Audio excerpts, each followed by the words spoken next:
سنن ابی داود میں حدیث نمبر 547 ہے۔ حضرت ابو درداء رضی اللہ تعالیٰ عنہ سے مروی حدیث ہے، وہ کہتے ہیں کہ میں نے رسول اللہ صلی اللہ علیہ وسلم کو فرماتے ہوئے سنا، ما من ثلاثۃ فی قریۃ ولا بدو۔ آپ نے فرمایا کہ کسی بستی یا کسی دیہات میں 3 لوگ ہوں، لا تقام فیہم الصلاۃ، اور وہ اس میں نماز کا اہتمام نہ کریں، نماز کو قائم نہ کریں، الا قد استحوذ علیہم الشیطان، اس کا نتیجہ پھر یہ نکلتا ہے کہ شیطان ان کے اوپر غالب آ جاتا ہے۔ تو آپ نے صحابی کو نصیحت کیا کی، فعلیک بالجماعہ، تم جماعت کو لازمی پکڑو،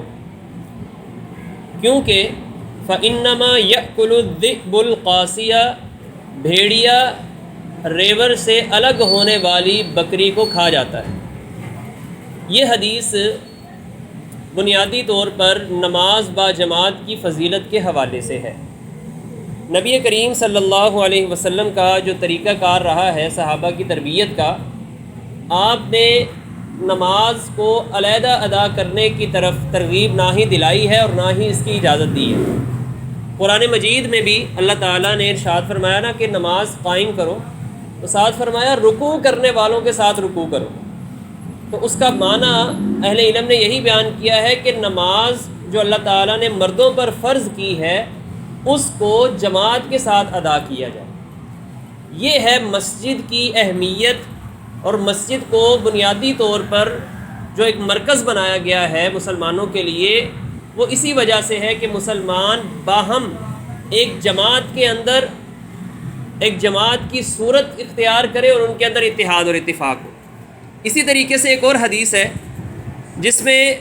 حضرت عبداللہ بن مسعود رضی اللہ تعالیٰ عنہ بیان کرتے ہیں، کہتے ہیں کہ ہم صرف باجماعت نماز سے پیچھے رہ جانے والے شخص کو منافق شمار کرتے تھے، یا پھر جو شخص نماز سے پیچھے رہ جاتا تھا ہم سمجھتے تھے کہ یہ شخص بیمار ہے۔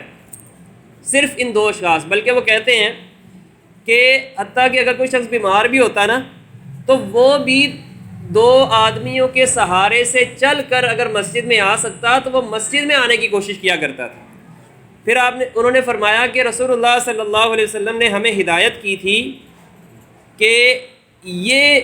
جو طریقہ ہے یہ ہدایت پر مبنی طریقہ ہے نماز با جماعت کا، اور جو نماز کا طریقہ ہے وہ یہ ہے کہ اس مسجد میں نماز ادا کی جائے کہ جس میں اذان دی جاتی ہے، یعنی جس میں نماز با جماعت کا اہتمام کیا جاتا ہے، اس میں باقاعدہ طور پر جا کر نماز پڑھی جائے کہ انسان اپنے گھر پہ یا بازار میں یا دکان پر علیحدہ نماز پڑھے۔ تو اس لیے آج ہم دیکھتے ہیں کہ معاشرے کے اندر برائیوں کی ایک بڑی وجہ یہ ہے کہ مسلمانوں نے مسجد کے ساتھ اپنے تعلق کو چھوڑ دیا۔ ابھی بھی پچھلے دنوں الیکشن ہوئے تو آپ دیکھیں گے کہ ہر حلقے میں کتنے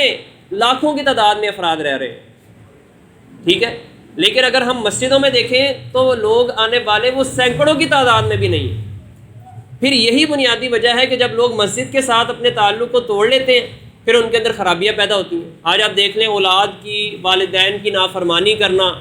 اور بڑوں کے ادب و احترام میں کمی کرنا، بڑوں کا چھوٹوں کے ساتھ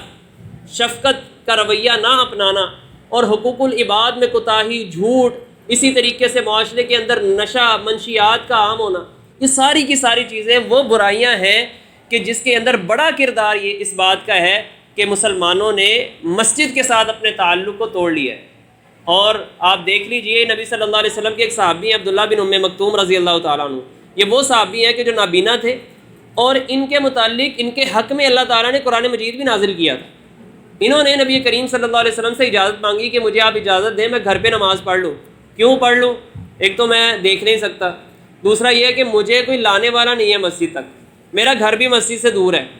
ٹھیک ہے، اور رستہ جو ہے وہ بھی صاف نہیں ہے۔ کئی ان کے عذر تھے، آپ صلی اللہ علیہ وسلم نے ان کو اجازت دے دی، لیکن جب یہ جانے لگے تو آپ نے ان سے ایک سوال کیا کہ کیا تمہیں مسجد سے اذان کی آواز سنائی دیتی ہے؟ کہنے لگے جی اذان کی آواز تو آتی ہے۔ تو آپ نے فرمایا کہ پھر میں تمہارے لیے رخصت نہیں پاتا، تمہیں مسجد میں ہی آنا پڑے گا۔ تو اس لیے ایک شخص جو بیمار ہے اس کو اجازت نہیں ہے، نابینا ہے، تو اس لیے اگر کسی کا کوئی عذر ہے، بہت زیادہ بیماری کی شدت ہے، کوئی انسان سویا رہ گیا ہے اسی طریقے سے اور بھول گیا ہے، اس شخص کا ایک عذر ہو سکتا ہے۔ لیکن اگر ہم صحیح سلامت ہیں، اللہ تعالیٰ نے صحت بھی دی ہے، وقت بھی دیا ہے، تو ہمیں نماز با جماعت کا اہتمام کرنا چاہیے، اور سب سے پہلے ہمیں، اگر ہم خود پڑھ رہے ہیں تو اللہ تعالیٰ کا ہمیں شکر ادا کرنا چاہیے، اور ساتھ ہمارے گھر کے افراد جو اس معاملے میں پیچھے ہیں نماز با جماعت سے، بہت سے لوگ نماز پڑھتے ہیں لیکن اکیلے پڑھ لی، اپنی مرضی سے پڑھ لی، ٹائم بے ٹائم پڑھ لی، یا دکان پہ پڑھ لی، اور اسی طریقے سے پھر اپنے ہمسایوں میں، اپنے گرد و پیش میں ہم دیکھیں کہ جو لوگ نماز نہیں پڑھتے، ہم ان کو مسجد کے ساتھ ان کے تعلق کو مضبوط کریں۔ تو اس لیے یہ ہمارے اندر اتحاد کو پیدا کرنے کا ایک بہت بڑا اہم ذریعہ ہوگا۔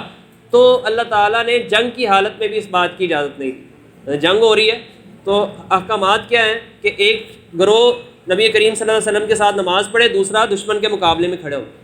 پھر جب وہ گروہ نماز پڑھ کے چلا جائے پھر وہ دوسرے والا گروہ آ کے پڑھے۔ یہاں پر بھی نماز با جماعت کا کس قدر اہتمام کیا گیا، تو اس لیے کوشش کرنی چاہیے کہ ہمیں بغیر کسی عذر کے نماز سے با جماعت سے پیچھے نہیں رہنا چاہیے۔ ہوتا کیا ہے، رمضان آیا، لوگ روزے رکھتے ہیں، جتنی تعداد روزے رکھنے والوں کی ہے، نماز کا اہتمام کرنے والوں کی تعداد عام دنوں میں اس سے بھی کم ہوگی۔ اب یہ قربانی آئی، بے شمار لوگ قربانی کر رہے ہیں، لیکن جتنے لوگ قربانی کر رہے ہیں کیا اتنے لوگ نماز کا انہوں نے اہتمام کیا کہ ہاں ہم نے اب نمازیں جو ہیں ان کی بھی پابندی اختیار کرنی ہے؟ نہیں، کیونکہ یہ کام آسان ہے، شہرت دکھتا ہے، ایک چیز نظر آتی ہے لوگوں کو، ہاں جی قربانی فلاں کر رہا ہے، حج کرنے لوگ چلے جاتے ہیں، حج کرنا دیکھتے ہیں لوگ، جی ہاں فلاں حاجی بن گئے۔ تو اس وجہ سے ہمیں صرف اس چیز پر نہیں رہنا چاہیے، اللہ تعالیٰ مسلسل محنت کو مانگتے ہیں اور یہی مطلوب ہے۔